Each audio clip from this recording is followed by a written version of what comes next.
इस कहानी की शुरुआत एक राजा से होती है। उसने राजकुमारी के 18वें जन्मदिन की पार्टी में गलती से अपने हाथ के पीछे एक पिस्सू देखा।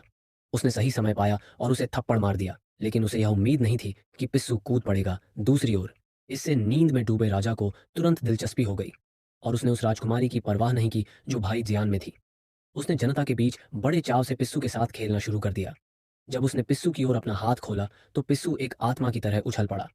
जब राजा ने यह देखा, तब तक वह पिस्सू के साथ खेलता रहा। भोज समाप्त हो गया। उसने चुपचाप पिस्सू को अपने हाथ में छिपा लिया और पिस्सू को खिलाने के लिए अपनी उंगली पर खून की एक बूंद चुभो ली। फिर उसने उसे एक आभूषण के डिब्बे में रखकर कैद में रख दिया।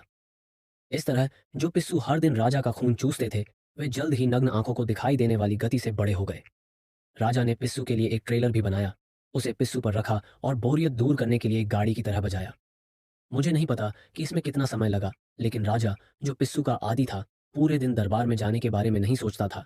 राजकुमारी इसे कभी कभी भोजन के दौरान ही देखती थी और राजा पिस्सू को खिलाने के लिए हमेशा कवि के स्टेक को चुपचाप शयन कक्ष में ले जाता था, जो दिन ब दिन बड़ा होता जा रहा था। उस रात महल में शाही चिकित्सक अचानक दरवाजे पर एक तेज दस्तक से जाग गया। शाही चिकित्सक ने महल में जाकर देखा, लेकिन इससे पहले कि शाही चिकित्सक कुछ समझ पाता, उसने पाया कि राजा के बारे में कुछ भी असामान्य नहीं था चल रहा था। राजा ने जल्दी से उसे देखने के लिए अपने पास खींचा तो पाया कि राजा के कमरे में एक बेहद बदसूरत राक्षस था। राजा ने अपने रहस्य की परवाह नहीं की और शाही चिकित्सक से उसके द्वारा खिलाए गए पिस्सू का शीघ्र निदान और उपचार करने के लिए कहा। परिणाम स्वरूप शाही डॉक्टर ने बहादुरी से जांच करने के बाद पाया कि जॉब होपिंग, जो हर दिन बड़ी मछली और मांस खाता था, को 3 प्रकार के उच्च रक्तचाप हो गए थे और उसकी मौके पर ही मृत्यु हो गई। राजा ने यह देखा तो उसका दिल टूट गया। अगले दिन उसे अपनी पसंदीदा राजकुमारी मिली और उसने कहा कि वह उसके लिए दुल्हन ढूंढने के लिए एक प्रतियोगिता आयोजित करेगा। राजकुमारी, जो लंबे समय से इंतजार कर रही थी, उसने यह खबर सुनी और खुशी से यह बात सोची। सार्वजनिक भर्ती के दिन के बाद राजा को अंततः ज्ञान प्राप्त हुआ। यह पता चला कि राजा ने चुनौती देने वाले से एक जानवर का अनुमान लगाने के लिए कहा था। जो कोई भी सही अनुमान लगाएगा, वह राजकुमारी की शादी किसी से भी कर देगा। पहले चुनौती देने वाले ने कुछ देर तक जानवर की खाल टटोलने के बाद उसने आत्मविश्वास से राजा को बताया कि यह एक सूअर की खाल है, लेकिन जैसा कि अपेक्षित था, उसे मौके पर ही हटा दिया गया। जब राजकुमारी ने यह देखा तो उसे बहुत राहत मिली। दूसरे चुनौती देने वाले के सामने आने के तुरंत बाद राजकुमारी ने प्रतिद्वंद्वी की पुरानी और गंभीर उपस्थिति देखी और राजा को चिंतित देखा। लेकिन राजा को इस बात की चिंता नहीं थी कि प्रतिद्वंद्वी सही अनुमान लगाएगा। निश्चित रूप से जानवरों की खाल को करीब से देखने के लिए अपने साथ ले गए लेंस का उपयोग करने के बाद बूढ़े व्यक्ति ने बड़े निश्चितता के साथ राजा को बताया कि वह जंगल का देवता था। यह देखकर राजकुमारी ने घबराकर राजा की ओर देखा। सौभाग्य से राजा ने एक पल के लिए सोचा और नकारात्मक उत्तर दिया और राजकुमारी की तनावग्रस्त नसें शांत हो गईं। तीसरा चुनौती देने वाला एक युवा और सुंदर राजकुमार और राजकुमारी थी। उसे पहली नजर में ही उससे प्यार हो गया। वह अपनी आंतरिक उथल पुथल को रोक नहीं पाई और उसने चुपचाप राजा से पूछा, वह किस तरह की जानवर की खाल थी। राजा को राजकुमारी का चिढ़ाना बर्दाश्त नहीं हुआ और अंततः उसने राजकुमारी को सही उत्तर बता दिया और राजकुमार ने जानवर की खाल को ध्यान से देखा। आश्चर्य की बात नहीं कि गलत उत्तर दिया गया। इससे राजकुमारी बहुत निराश और दुखी हुई। जल्द ही आने वाले अधिकांश चुनौती देने वाले हार गए। जब किसी ने चुनौती जारी रखने के लिए लंबे समय तक आगे बढ़ने की हिम्मत नहीं की, तो अचानक एक लंबा और बदसूरत जंगली व्यक्ति चुनौती देने के लिए आगे बढ़ा, लेकिन बाहर गार्डों ने उसे रोक दिया। जब राजा ने यह देखा तो उसने कहा कि हर किसी को खेल में भाग लेने का अधिकार है और राजकुमारी की भावनाओं की परवाह किए बिना जंगली लोगों को अंदर आने दिया। परिणाम स्वरूप वहशी व्यक्ति तेजी से जानवर की खाल के पास गया और उत्तर देने से पहले उसे कुछ बार सूंघा। 3 राजा का चेहरा धीरे धीरे बदसूरत हो गया। जब उसने राजकुमारी की ओर देखा तो राजकुमारी फूट फूट कर रोने लगी, क्योंकि वह अपने सामने वास्तविकता को स्वीकार नहीं कर पा रही थी। वह दुखी होकर छत पर चली गई और शादी पर आपत्ति जताने की कोशिश की इमारत से कूदना। हालांकि राजा ने फिर भी इनकार कर दिया। उसने अपनी बेटी को कड़ी फटकार लगाई। अगर उसने एक राजा के रूप में अपना वादा तोड़ा, तो क्या उसे दुनिया के सामने शर्मिंदा नहीं होना पड़ेगा और वह भविष्य में अपने देश पर शासन कैसे कर सकेगी। राजकुमारी को अंततः एहसास हुआ कि उसका प्रतिरोध निरर्थक था जब उसने देखा कि राजा को केवल उसके चेहरे की परवाह थी, उसके जीवन या मृत्यु की नहीं। इसलिए उसने निराशा के साथ लंबी यात्रा पर जंगली लोगों का पीछा किया।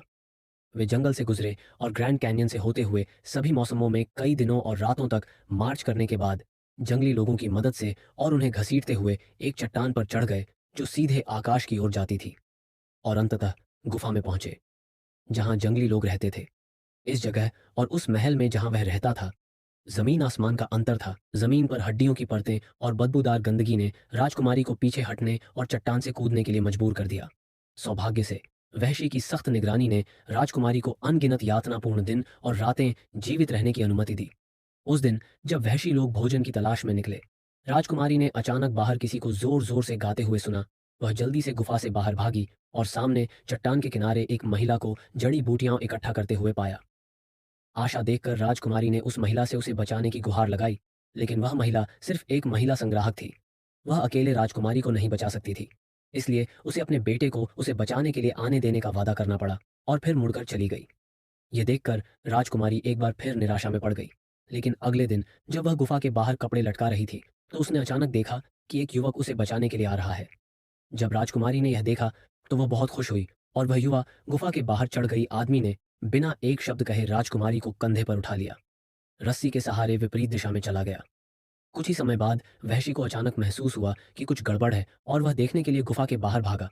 उसने देखा कि राजकुमारी को एक आदमी ले जा रहा है, इसलिए वहशी व्यक्ति हताश होकर रस्सी पर चढ़ गया और जब वह अपने हाथों और पैरों का उपयोग करके उसे पकड़ने वाला था, तो युवक राजकुमारी को ले गया और सफलतापूर्वक दूसरी तरफ चला गया। बिना किसी हिचकिचाहट के उसने अपने भाई से रस्सी काटने के लिए कहा और वह जंगली जानवर बिना किसी जोखिम के 10,000 मीटर ऊपर गिर गया। बाद में जब सड़क पर प्रदर्शन करने वालों के इस समूह ने राजकुमारी को घर भेजने के लिए गाड़ी चलाई, तो उन्हें उम्मीद नहीं थी कि चट्टान से गिरा वहशी पूरी तरह से मरा नहीं है। पकड़ने के बाद वह अचानक पीछे से उनकी गाड़ी पर कूद गया और 5 से विभाजित 2 के 3 वार से उनमें से 3 को मार डाला। यह देखकर परिचारिका के पास राजकुमारी को अपने छोटे बेटे के साथ ले जाने और छिपने के लिए बहुत दूर भागने के अलावा कोई विकल्प नहीं था। उन्होंने देखा कि वहशी पास आने ही वाला था और महिला को अचानक यह ख्याल आया और उसने अपने बेटे को दीपक का तेल पीने के लिए कहा।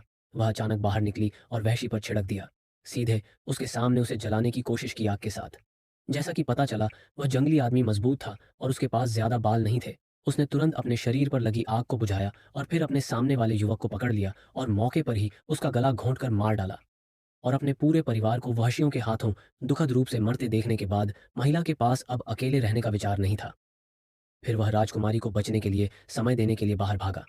जब राजकुमारी ने यह देखा, तो उसे पीछे मुड़ना पड़ा और भागने की ताकत नहीं बची। वह एक गुफा में भाग गई और छिप गई। कुछ ही समय बाद वह जंगली जानवर, जिसकी सूंघने की क्षमता कुत्ते से भी अधिक संवेदनशील थी, उसने तुरंत गंध का पीछा किया और राजकुमारी को गुफा में छिपा हुआ पाया। हालांकि जब वह जंगली जानवर राजकुमारी को बलपूर्वक वापस ले जाने वाला था, ऐसा लग रहा था जैसे राजकुमारी अचानक एक अलग व्यक्ति बन गई हो। वहशी की बाहों में लेटी हुई बहुत कोमल थी। क्रोधित वहशी तुरंत प्यार से चकाचौंध हो गई थी। फिर जब वह वहशी व्यक्ति राजकुमारी को घर ले जाने ही वाला था, तो राजकुमारी ने अचानक पीछे से खंजर निकाला और बिना किसी हिचकिचाहट के उस वहशी की गर्दन पर वार कर दिया। इस तरह एक बार निर्दोष राजकुमारी ने क्रूरतापूर्वक वहशी दरिंदे का सिर काटकर महल में लाकर राजकुमारी रोने लगी। ये कहानी यही समाप्त होता है।